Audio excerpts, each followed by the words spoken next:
Day 8, still no Christmas beer. I mean, it has to be coming soon, right? We'll see. We'll see. Let's dig in. I mean, I'm sure for some people, the lack of Christmas beer in the calendar so far is actually a massive positive. So definitely not complaining. Just an interesting observation. But one thing they do need to get credit for is that I think out of the 7 beers that we've had so far in this calendar, I think I'd tasted only one of them before. And that's super cool. That's what you want from a calendar like this. You want to taste beers that you haven't tasted before. It's a little bit boring if you get a calendar and it's just filled with everyday beers that you could just go down to the supermarket and buy. It's part of what makes this special. Alright, it's a large can, again. I'm going to assume, given yesterday was Monkey Brew, I'm going to assume that means this is a Salikatt.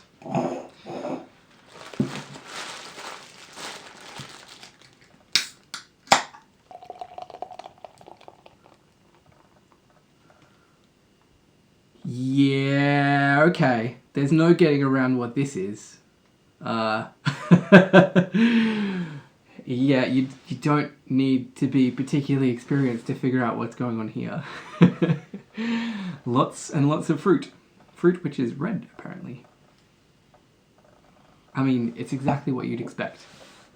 On a day, a few days ago, I think it was on Graf's Christmas Sour, I was talking about how when you just pitch Biole into the beer to add lactobacillus to cause it to sour, it can often give the beer a yogurty aroma, and I certainly think that is in place in this beer. It's actually not super clear to me what fruit that is. Just going by the colour, I'd say oh man, it doesn't seem like bright red enough to be, and it wouldn't be that dark if it was raspberries. And it doesn't scream cherries at me jumping out of the glass. So I wonder if it's a mix of different fruits. Like a mixed berry kind of thing. Interesting.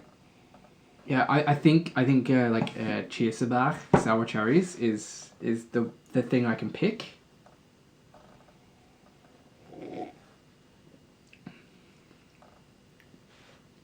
Oh, it's definitely a smoothie beer. Yeah. It's tart. It's sweetened with lactose. I'm pretty sure it's sweetened with lactose. It's thick. There's fruit pulp on the side of the glass. Yeah, all clear indications that this is a smoothie beer.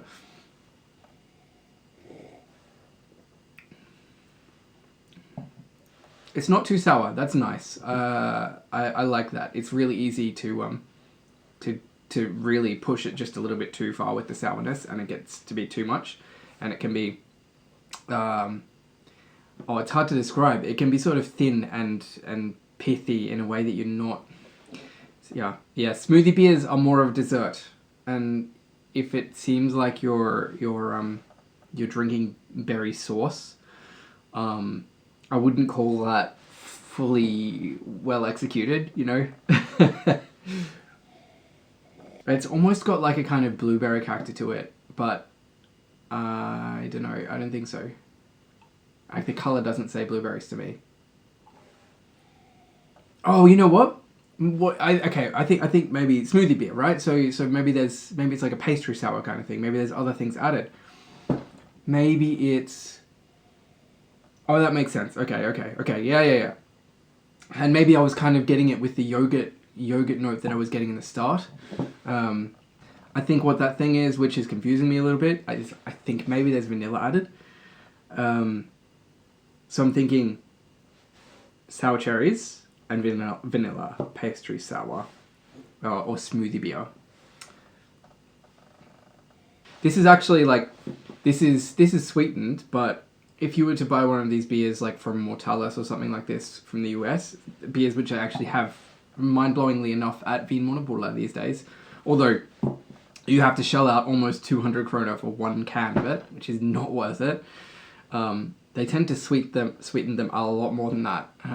They really do live up to live up to being a dessert in a can. They're super sweet, they're reasonably sour, but they balance those things together in a way which is just, it's more akin to putting together like a food dish than it is to a beer, in my opinion.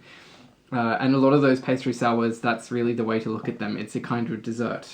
It's not, just happens to be alcoholic and have a beer base, but you couldn't, if you didn't know it was a beer, you wouldn't be able to discover it from just tasting those beers.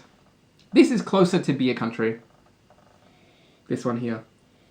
No, I don't get any more than that. I think I'm going to go sour cherry vanilla. Man, I could be totally wrong about that fruit now. So, I always get uncertain when I say these things. It could be blueberry. Julvisp. Fruited smoothie. Christmas wisp. Oh, we have to look at the illustration. And that's apparently a Christmas wisp. Okay. Let's see. Smoothie beer. I mean, it was not, that one was not exactly difficult to discern. Okay. Oh, it did have blueberries in it. There you go. Okay. Fair enough. Sour cherries. Coconut. Wow, I did not get that at all. I suspect probably I was getting the coconut as the vanilla. Maybe. Who knows? But it had vanilla in it too. Well, that's not bad. I can't complain about that. I got pretty close. Ah. Yeah, you see? It says for the best experience, you should be turning the box upside down. Which is not something you know to do if it's blind. Right. Maybe I'll just swirl it a little bit. Try and homogenize it as best I can. Oh my goodness. It has so much pulp in it. Oh my goodness. Yeah, okay. Yeah, the second half of the can was a lot thicker. Oh. That's viscous. That is viscous. That is too viscous. No, it's not. It's not too viscous. What it is it has too much fruit pulp in it. It's stuck to my teeth. And it's making me go, it's tannic. This, I will fully upfront admit this is not my kind of beer, but the beers that are packed with fruit pulp that just have that texture to them. Oh, it is not for me. It is not for me. Not my kind of thing. For some reason, the second half of the can, I'm assuming this has something to do with the pulp, but for some reason, the second half of the can, when I poured that into the glass, I mean, just look at that. But when I poured that into the glass and drank it, it's a lot more sour. That's odd.